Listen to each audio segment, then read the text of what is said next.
എനിക്കിനി അധിക കാലമില്ല.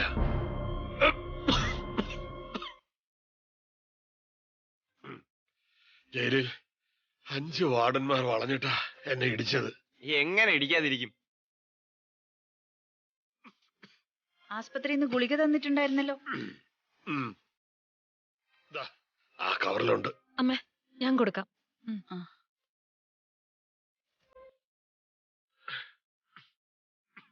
ഇതാണോ? അത് തന്നെ. പക്ഷേ എനിക്കിനി മരുന്നും മന്ത്രമൊന്നും വേണ്ട.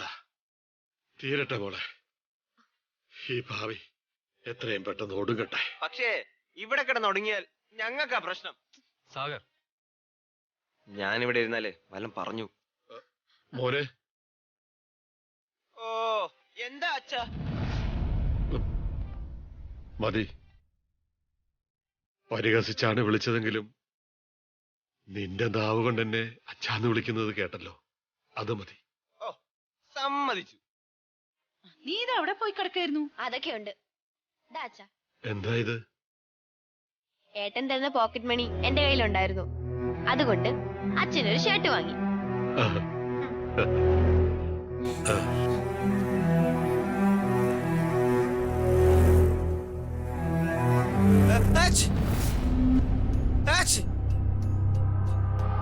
എന്താന്നറിയില്ല, ഭയങ്കര തുമ്മല്. ഞാനിവിടെ ഇന്നാലേ ഇനി തുമ്മൽ കൂടും.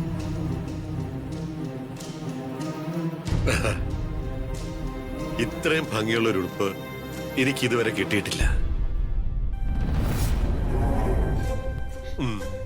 അളവും കറക്റ്റാ. ജയിലിലെ ഉടുപ്പം കൃത്യ അളവല്ലേ?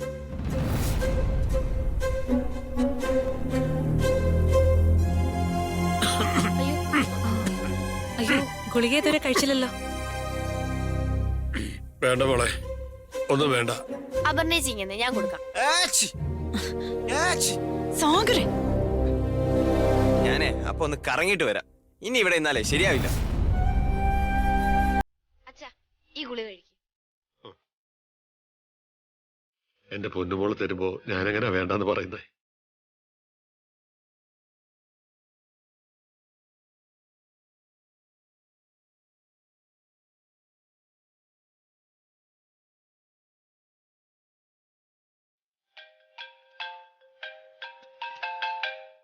നിക്ക്.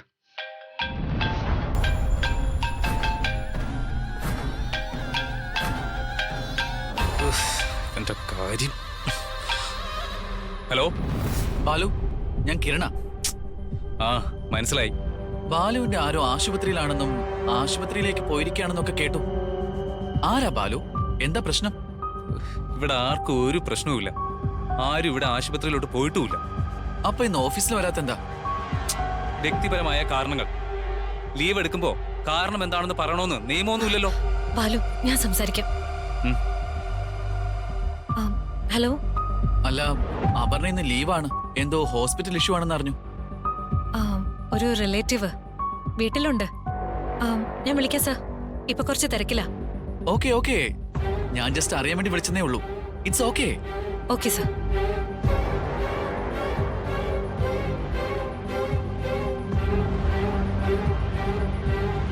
ബാലുവേട്ടന്റെ ഓഫീസിലെ ബോസാ വിളിച്ചത്.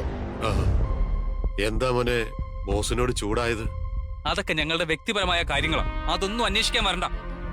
ശരി മോനെ, ഞാനും ഈ വീട്ടിലെ ഒരു അംഗമാണെന്ന് തോന്നിപ്പോയി, അതുകൊണ്ട് ചോദിച്ചതാ. അച്ഛനോട് ക്ഷമിക്ക്. എന്നോട് ദേഷ്യം തോന്നരുത്.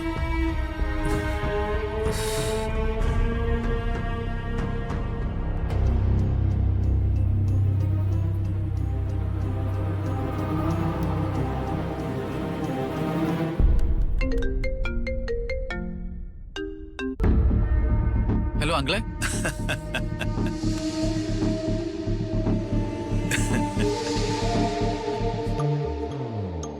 എന്തോ അങ്കിളെ? എടാ കിരണേ, പോയ മച്ചാൻ തിരുമ്പി വന്നാച്ച്.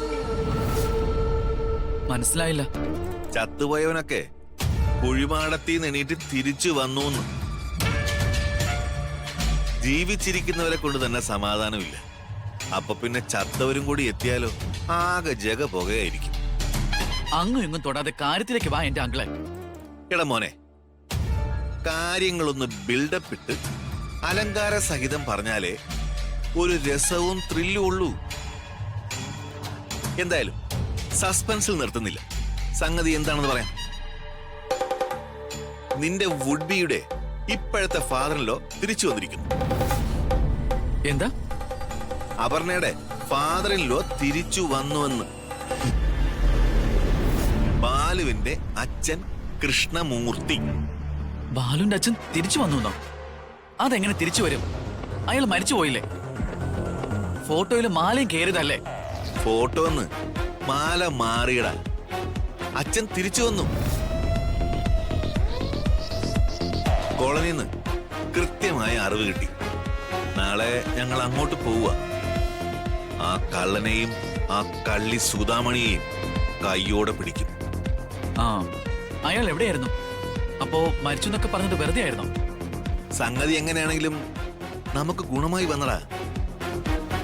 മഹേഷ് അളിയൻ ആദ്യമായി ഒരു കാര്യത്തിനായി മുന്നോട്ടിറങ്ങിയിരിക്കുക. ആണോ?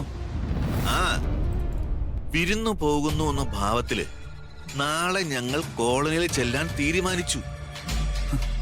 ആ, യാമിനി ഇന്ന് രാത്രി അവളെ വിളിച്ചു പറയും നാളെ ഞങ്ങൾ വരുന്നു എന്ന്. നാളെ എന്തായാലും അവിടെ ചില സംഭവങ്ങൾ നടക്കും.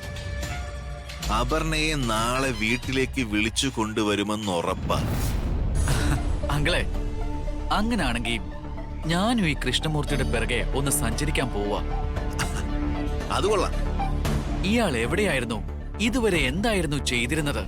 ഇതൊക്കെ ഞാൻ പൊക്കും. ഉം. നമുക്ക് കിട്ടിയിരിക്കുന്ന തുറുപ്പ് ചീട്ട അങ്കിളെ ഈ കൃഷ്ണമൂർത്തി. ഒരു വമ്പൻ ക്രിമിനൽ പശ്ചാത്തലം ഇയാൾക്കുണ്ടെന്ന ആദ്യം കിട്ടുന്ന വാർത്തകള്. ഉം, എന്തായാലും സകല രഹസ്യങ്ങളും നമുക്ക് തോണ്ടി പുറത്തെടുക്കണം. അപ്പൊ ഈ കൃഷ്ണമൂർത്തി കാരണമാണ് അവർ ലീവ് എടുത്ത് വരാതിരുന്നത്. ഹ്, എന്നിട്ട് ആശുപത്രിയിൽ ആരെ കാണാൻ പോകുന്നെന്നോ പോയെന്നോ ഒക്കെയാ വിളിച്ചു പറഞ്ഞത്. ചിലപ്പോ ഇയാളെ ആയിരിക്കും കാണാൻ പോയത്. എന്തായാലും കിരണേ, നീ ഒരു ഭാഗത്തുനിന്ന് കുഴിച്ചു തുടങ്ങിക്കോ. മറുഭാഗത്തുനിന്ന് ഞങ്ങളും കുഴിക്കാം. ഉം, ഒടുവിൽ അപർണ ഒഴികെ ബാക്കി അവിടെയുള്ള എല്ലാവരെയും ആ കുഴിയിലിട്ട് മൂടാം. ഓക്കെ അങ്കിളെ.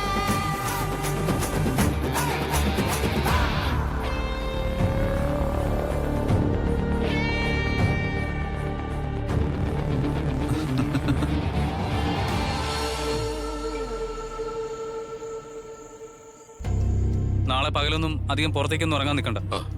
ഞാൻ പറഞ്ഞല്ലോ, ആളുകളെ കൊണ്ട് ഓരോ സംസാരങ്ങൾ ഉണ്ടാക്കാൻ നിൽക്കണ്ട. അമ്മ ആകെ ടെൻഷനില്ല. അമ്മയ്ക്ക് വെറുതെ ഓരോ പ്രയാസങ്ങൾ ഉണ്ടാക്കരുത്. സുധയ്ക്ക് പ്രയാസം ഉണ്ടാക്കരുതെന്നോ? ഇനിയുള്ള എന്റെ ജീവിതം തന്നെ ഞാൻ കാരണം ഉണ്ടായിട്ടുള്ള പ്രയാസങ്ങൾ മാറ്റാനായിട്ടാ. സ്വാമി ശരണം. കൊച്ചേട്ടാ, കുറച്ച് ഓവർ ആവുന്നുണ്ടേ. ഇനി എനിക്ക് ബഹളം ഉണ്ടാക്കാൻ വയ്യ. സാറേ, ഞാൻ പറഞ്ഞൊക്കെ നീ എന്താ മറന്നുപോയോ? അത് സാരമില്ല ബാലുമനെ, അവൻ പറയട്ടെ. എന്റെ പൊന്നുമോനാ അവൻ. അവൻ എത്ര പറഞ്ഞാലും എനിക്ക് വേദനിക്കില്ല. ഇതിനെയാണ് തൊലിക്കട്ടി എന്ന് പറയുന്നത്. സാഗർ, ന്യായം അന്യായം പറയേണ്ട സമയമല്ല ഇത്. തെറ്റും ശരിയെല്ലാം അത് ചെയ്തോരും മനസ്സിലാക്കണ്ടെന്ന് പ്രതീക്ഷിക്കാം. ഇനിയിപ്പോ അതിനെക്കുറിച്ച് വിശകലനോ കളിയാക്കലോ ഒന്നും വേണ്ട. എല്ലാവർക്കും കിടക്കാം. ബാലു പറഞ്ഞത് എല്ലാവർക്കും മനസ്സിലായി കാണുമെന്ന് വിചാരിക്കുന്നു. എനിക്ക് മനസ്സിലായി. ഞാൻ കഴിയുന്നതും പുറത്തങ്ങ് ഇറങ്ങില്ല. നീ പറയുന്നതൊക്കെ ഞാൻ അനുസരിക്കാം. അച്ഛൻ എവിടെ കിടക്കുന്നേ? എവിടെ ഏട്ടാ?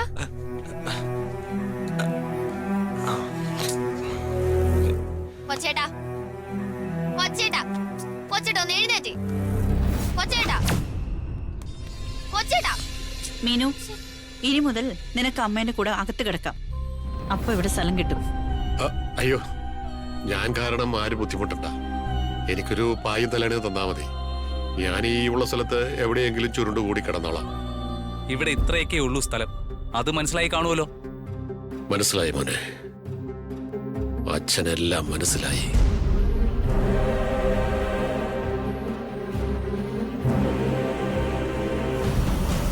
ഞാൻ ആർക്കും ഒരു ശല്യമാവില്ല. പറഞ്ഞില്ലേ, ചെയ്ത ചില തെറ്റുകൾക്കുള്ള പ്രായശ്ചിത്തമാണ് ഇനി എന്റെ ഭാവി ജീവിതം. ഞാൻ നിങ്ങളിൽ നിന്ന് സ്നേഹം മാത്രമേ പ്രതീക്ഷിക്കുന്നുള്ളൂ. മറ്റൊന്നും എനിക്ക് വേണ്ട. ഞാൻ ജയിൽ പുള്ളിയാ. ഒരുപാട് ക്രിമിനൽ കേസ് പ്രതികളോടൊപ്പം കഴിഞ്ഞിട്ടുണ്ട്. പക്ഷേ ഇപ്പം ഞാനൊരു പുതിയ മനുഷ്യനാ. ഞാനൊരു ബാധ്യതയായിട്ട് ആരും കരുതരുത്. മീനു വന്നേ. അച്ഛാ ഗുഡ് നൈറ്റ്. ആ. അച്ഛൻ ഇന്നു മുതൽ ഞാൻ കടന്നെടുത്ത് കിടന്നു. ആ. ടാറ്റാ. ആ.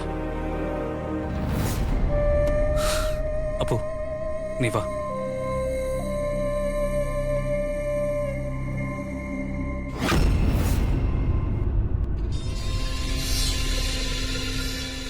മോനെ, നീ എന്നെ കളിയാക്കുന്നതിനൊക്കെ ഞാൻ എങ്ങനെയാ തിരിച്ചടി തരാൻ പോകുന്നത് നീ കണ്ടോ?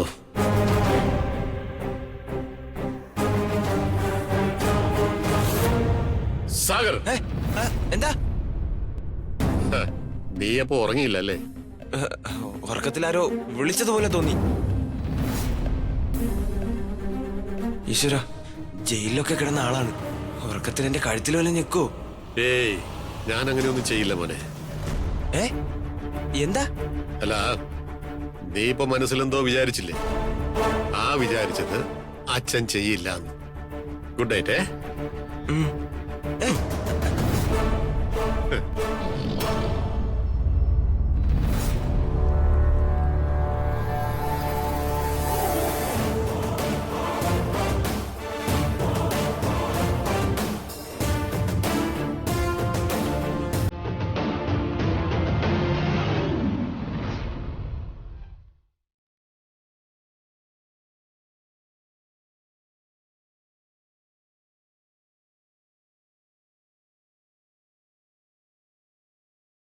ഞാൻ ഒരു കാര്യം പറയട്ടെ അപ്പു.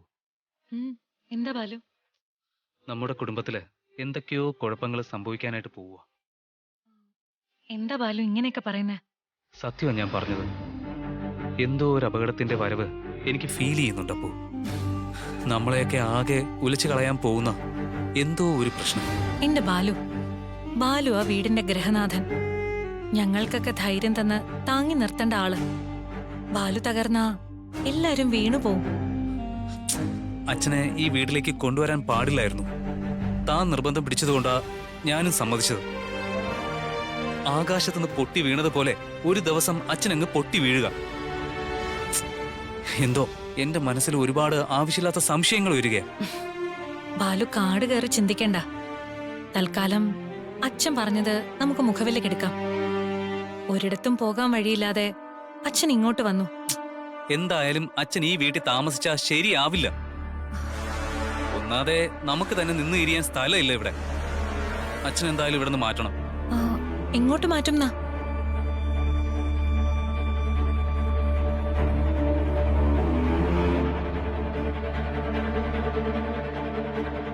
കോളനിയില് ഗ്രൗണ്ട് ഫ്ലോറിൽ തന്നെ അടച്ചിട്ടിരിക്കുന്ന ഒരു റൂമുണ്ട്. നമുക്ക് പിള്ളയോട് ആ മുറി ഒന്ന് ചോദിച്ചു നോക്കാം. എന്നിട്ട് അച്ഛനെ അങ്ങോട്ടേക്ക് മാറ്റാം.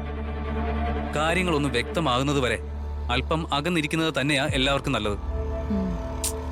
ജയിലിൽ കിടന്നിട്ട് വരുവാ കൊടും ക്രിമിനൽ. എന്തൊക്കെയാ ചെയ്തു കൂട്ടിയിരിക്കുന്നതെന്ന് ദൈവത്തിന് മാത്രമേ അറിയൂ. അപ്പു, തുറന്നു പറയാലോ, ആ മുഖത്തേക്ക് നോക്കുമ്പോ എനിക്ക് പേടിയാവുക. ഇല്ലേ? തനിക്കും അങ്ങനെ തോന്നുന്നില്ലേ? ആ മുഖത്ത് ഒരു ക്രൂരൻ ഒളിഞ്ഞിരിപ്പുണ്ട്. ഇനിയിപ്പോ അതിനെക്കുറിച്ചൊന്നും ചിന്തിക്കേണ്ട ബാലു. എല്ലാരും അപ്സെറ്റ് ആയി പോവും. അച്ഛൻ ഇവിടെയുള്ള കാര്യം കഴിയുന്നതും ആരും അറിയാതിരിക്കണം. അതാ നമ്മൾ ശ്രദ്ധിക്കേണ്ട ഏറ്റവും പ്രധാനപ്പെട്ട കാര്യം. ഇവിടെയുള്ളവർ അറിഞ്ഞു, അതെന്തായാലും അറിഞ്ഞേ പറ്റൂ.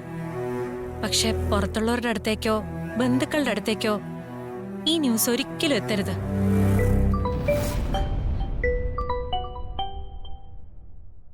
മമ്മിയാ. Hello mummy.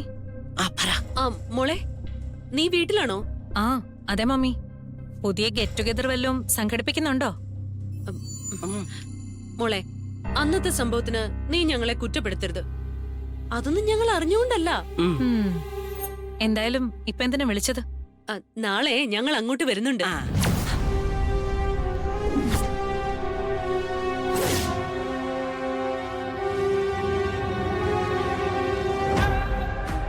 മോളെ, ആ, ആ, ആ, ആ, മമ്മി നാളെ ഇങ്ങോട്ട് വരുന്നുണ്ടെന്നോ?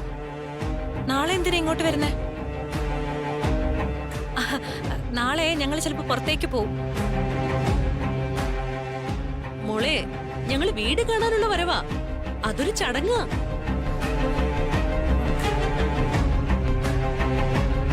എന്താ മമ്മി ഇത്? ഇതിപ്പോ കൊറേ ചടങ്ങായല്ലോ. മോളെ, നിങ്ങൾക്ക് ഈ ചടങ്ങിലൊന്നും വിശ്വാസം ഇല്ലെങ്കിലും ഞങ്ങൾക്ക് ഈ ചടങ്ങുകളൊക്കെ വേണം. പിന്നെ അതുകൊണ്ട് ഞങ്ങൾ നാളെ അങ്ങോട്ട് വരും. നിങ്ങൾ അവിടെ ഉണ്ടെങ്കിലും കൊള്ളാം, ഇല്ലെങ്കിലും കൊള്ളാം, ഞങ്ങൾ വന്നിരിക്കും. വരുമെന്ന് പറഞ്ഞാ വരും. ഹലോ അച്ഛമ്മേ, ഹലോ മമ്മി. നാളെ അവരിവിടെ വരുമ്പോ അച്ഛനെ കണ്ടു കഴിഞ്ഞാൽ എല്ലാം കുഴയും. നമ്മൾ പ്രതീക്ഷിക്കാത്ത റിയാക്ഷനാ ഉണ്ടാവുക. ഞാൻ പറഞ്ഞില്ലേ അപ്പു, പ്രശ്നങ്ങൾ ഒന്നിനു പുറകെ ഓരോന്നായിട്ട് വന്നു തുടങ്ങി. എന്തായാലും നാളെ മമ്മി വരുന്ന കാര്യം അമ്മയെ അറിയിക്കാം. അമ്മയോടും കൂടെ ആലോചിച്ചിട്ട് എന്ത് വേണമെന്ന് നമുക്ക് തീരുമാനിക്കാം. വാ ബാലു.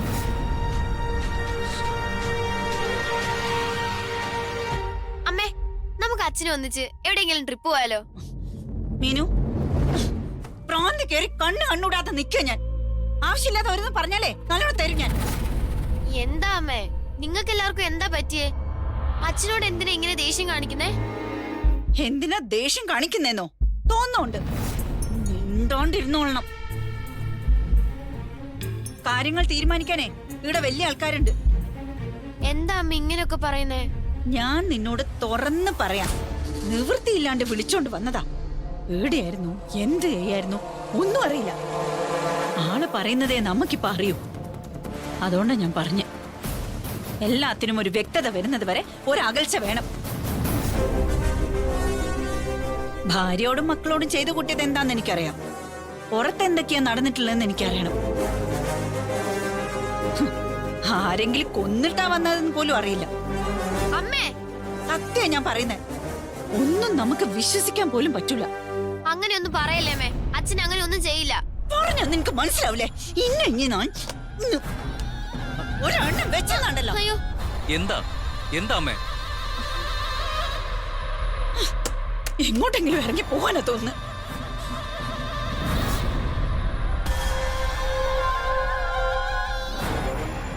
എന്താ മീനാക്ഷി, എന്താ കാര്യം? ഹരിശ്ചന്ദ്ര മഹാരാജാവിനേക്കാൾ സത്യവാനാണത്രേ ഇവളെ അച്ഛൻ. ഞാൻ മനസ്സിലാവില്ലെന്ന് വെച്ചാ അല്ലേട്ടാ. മതി, നിർത്ത്. അമ്മേ, ചെറിയൊരു പ്രശ്നമുണ്ട്. എന്താ മോനെ? അപർണയുടെ വീട്ടിൽ നിന്ന് എല്ലാരും കൂടെ നാളെ ഇങ്ങോട്ടേക്ക് വരുവാ. ആഹാ, അതെയോ? അയ്യോ, എടാ, മോളുടെ അമ്മയും വീട്ടുകാരെല്ലാം വരുമ്പോ എടാ. അതെ, നമ്മുടെ പുതിയ അംഗത്തെ അവരെല്ലാവരും കാണും. എല്ലാവരും കരുതിയിരിക്കുന്നത് മരിച്ചു എന്നല്ലേ. ഒന്നാതെ യാമിനി ആന്റിക്ക് നമ്മളെ ആരെയും അങ്ങോട്ട് പിടിച്ചിട്ടില്ല. ഇനി ഇതും കൂടെ അറിഞ്ഞാ നന്നായിരിക്കും. നമുക്ക് എന്തെങ്കിലും ചെയ്തേ പറ്റൂ. അയാളെ അവര് കാണാൻ പാടില്ല. ശോ, ഇതൊരു കുരിശാ നമ്മൾ ചുമന്നുകൊണ്ടിരിക്കുന്നത്.